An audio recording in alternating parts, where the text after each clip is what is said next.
25 insane tips to win in Among Us. A game of Among Us is entirely decided by the high IQ plays you pull out during the match. So here are some of the biggest brain moves to use against your friends to help claim victory. And hey, YouTube was on cams and they told me that next to no one has subscribed to the channel with their left hand. So if you want to help break down that right hand supremacy, then take a southpaw strike to that sub button down below. It's free and it helps out a ton. Number 1. Self-reporting is a devilish task, and if you got the right imposter, they can pull it off where you'll never guess that they're the ones who did it. So for all the crewmates looking to put a stop to this tactic, you simply gotta check vitals if you're on the map Polis. By watching this screen, you're able to see who's alive and who isn't, which during any other part of the match isn't that helpful. Although if you're watching this screen like a hawk and suddenly you see someone go down and a report come up on your screen, then you know who's ever reporting it is the killer themselves. Number 2.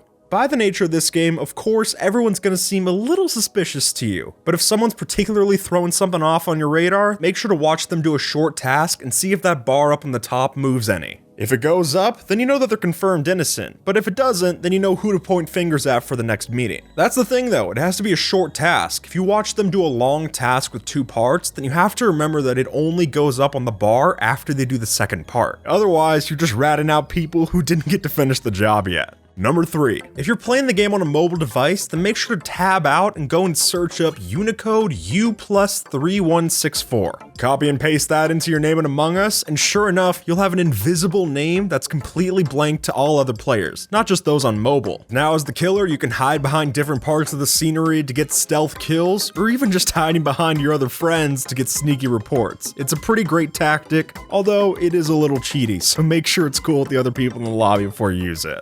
Number 4. In this game, time is an important asset, and especially if you're killer trying not to get caught. So that's why we gotta talk about animation skipping. For those of you who don't know, you're able to click on certain screens in the game to just skip them entirely, which turns that would-be downtime into a period of stealth and strategy. So whether it's clicking on the be quiet screen during the beginning of the game to get a head start on Mira, or even just getting away from your dead body to do tasks faster, this is definitely a tactic you gotta throw into your arsenal. And who knows, in a competitive lobby, it might just make all the difference. Number 5. This is a bit more situational, but I do love to use it on the more inexperienced friends of mine, which is if you're playing as imposter and you set off an oxygen emergency, you shouldn't avoid it, but rather head over there, open up the panel, and start mashing in the wrong code. And while they're not paying attention, you're going to be letting that timer run dry and get yourself an easy win. Although, one of the key parts about this strategy is you can't hold on to it forever. As soon as they start to get suspicious, you're going to have to pull it up and do the right code immediately. Otherwise, you're just putting another target on yourself. Number 6. In a big lobby, it can be pretty tough to sway the vote of all the different people in there. However, even if you're not throwing anyone out of the airlock, you gotta pay attention to who votes. Because what you'll notice is that imposters typically want to vote aggressively. So if you're in a lobby with 2 imposters, they're almost always going to vote together. Meaning if you see the same colors pop up in a bunch of different names, you might be noticing the details that help you build your case. So keep an eye out for the synchronicity and try to get that group of 2 out before it becomes the majority vote. Number 7. Knowing the tasks and jobs in this game does not just stop at knowing how to do the different mini-games and pop-ups. So if you want to improve your gameplay, then I highly recommend knowing how the tasks look to other people around you. For example, diverting power on Skeld is a 2-part task that can be faked anywhere late game, but it's always got to start in electrical. Now you see, looking out for key relationships like that can be all the difference if you're trying to pick out a suspicious person or if you're an imposter trying to blend in. So head over to the wiki, brush up on the task criteria, and then you'll be better than ever to start the game.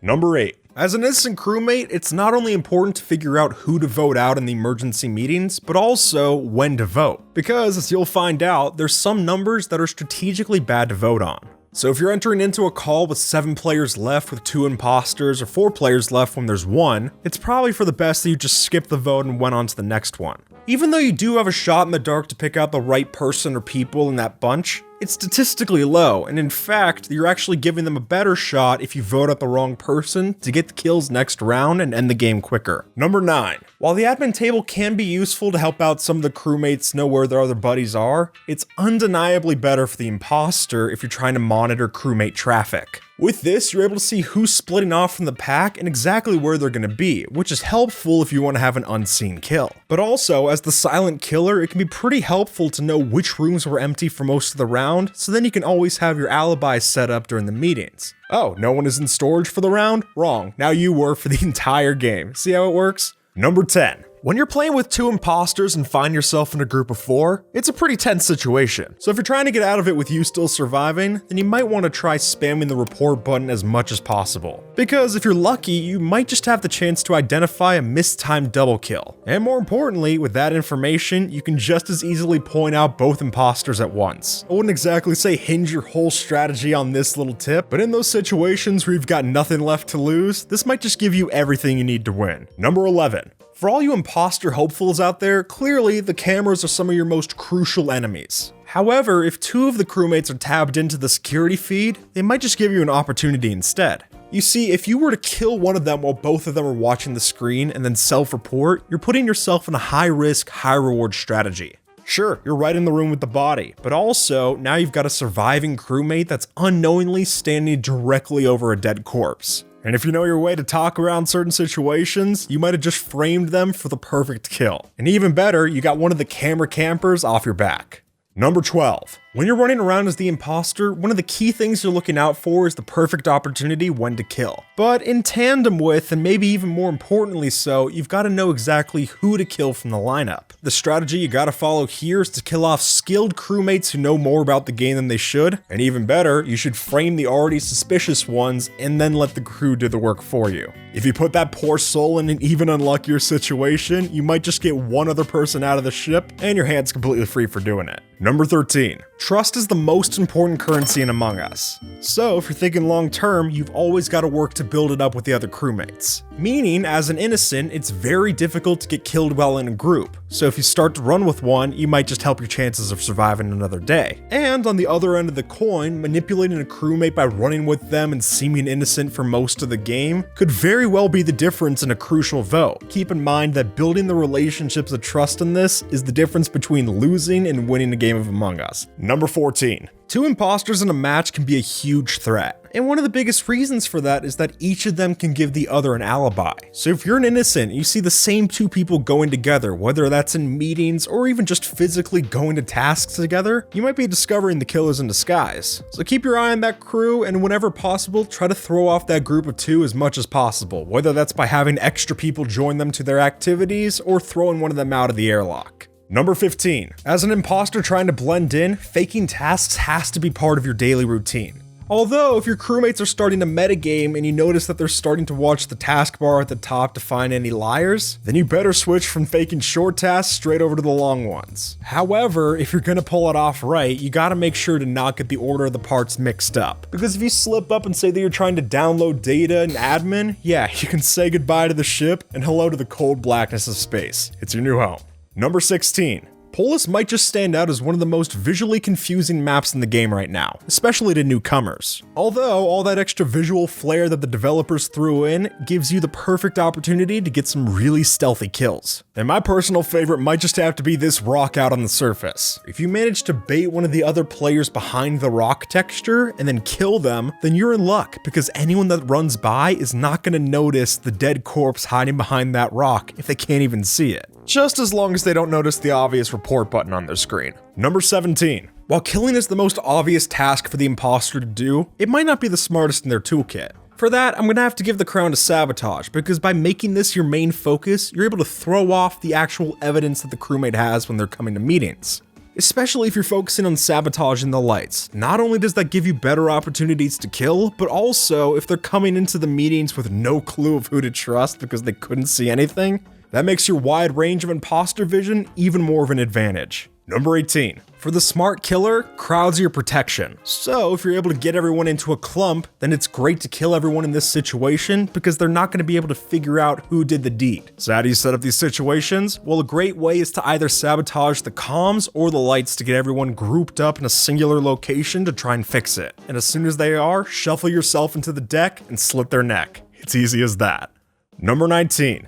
If you're the imposter in the final 3, then the first thing that you gotta be doing is sabotaging the lights. There's no question about this, it's the perfect crime. Since meetings can't be held during a crisis, you force them to clump up at the electrical room and then stab them to take the win. Being quick with this one is the key component. You gotta make sure to spam that sabotage button and do not let them have the chance to get an emergency meeting in. But as soon as you do it, you're basically setting yourself up for the win. Number 20. Just like any good magician, the role of the imposter is a game of misdirection. So if you've got a killed plan on the right side of the map, you better be sure to get that sabotage ready on the left. If you're pulling the crew away from the body, then you're not only stopping them from reporting it, but you're also giving yourself more time for more credibility. And also, by doing a sabotage, you're giving yourself more time to burn through a kill cooldown. This is a great combo, and unless you've got both of them charged up, you really shouldn't be doing one or the other unless you're absolutely certain. Number 21. If intelligent crewmates are using metagaming like the taskbar or visual tasks to try and rule out which of their crew is innocent, then you as the killer gotta keep a watchful eye on killing one of those. Because obviously, if you find yourself late game and you start to try and throw off attention to one of them, it's not gonna work if they already know that they're clean. So get them out of the running and keep only the kind of innocent, maybe suspicious other players to throw off the attention instead. Otherwise, by framing the wrong person, you might as easily just call yourself out of the game. Number 22.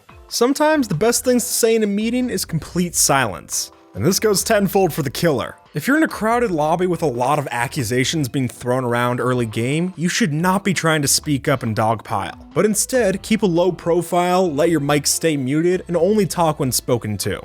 Not only does this let clever imposters slip by undetected, but also it can give you more time to think of an alibi if you didn't already come to the meeting with one in hand, which could just be all you need. Number 23. As the imposter, it can be tough to try and find a dull moment. But if you aren't busy, what you should be doing is shutting doors on groups that have no idea where you are. If they think they're locked in with a killer about to take their life, they're not going to be thinking about you and whatever task you're faking. Plus, the strategy mixes well if you're already on the admin cams and you're seeing that other people are in a group in a different room. Close them off, keep them scared, and by doing that, you might just throw them off your case long enough to survive a critical vote.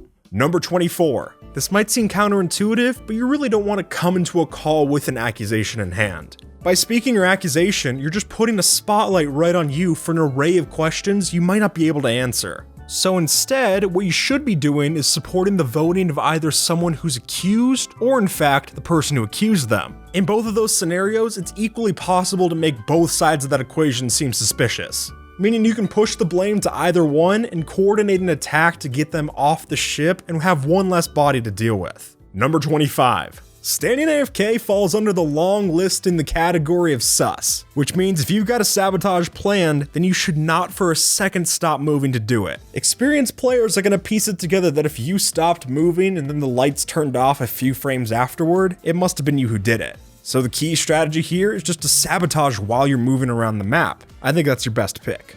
And with that, folks, make sure to vent to that subscribe button down below. And until next time, take care and have a good one, alright?